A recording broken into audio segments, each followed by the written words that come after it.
Oprosti, Majko sveta, oprosti što skrušeno se obraćam u bdenju, što utuk sveukupnoj mojoj zlosti u produženom tražim magnovenju.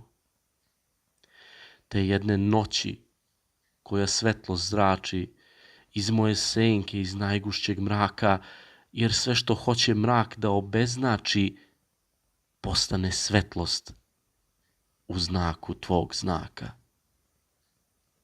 Oprosti, Majko, što prizemnu bedu dovodim grešno u prismotru tvoju. Znam da sam ovde tek jedan u sledu i da mi glas je zuj pčela u roju. Al zato slutim da smisao roja zavisi i od zablude pčele, celine što se beskonačno dele, da suštost čine nedeljivog broja.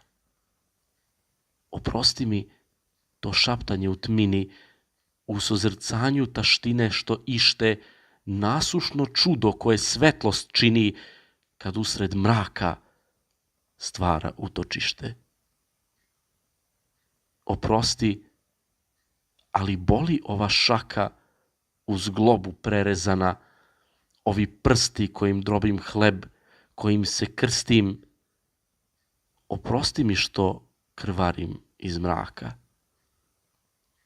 Oprosti mi i učini da straste sa svojom košću kost sa stablom grana, u srebro ću da skujem svoje kraste, da slava tvoja bude moja rana. Oprosti prestup moje prolaznosti, koja se čudu kao pravdi nada. Oprosti mojoj kosti, mojoj zlosti, ali učini čudo ovde, sada.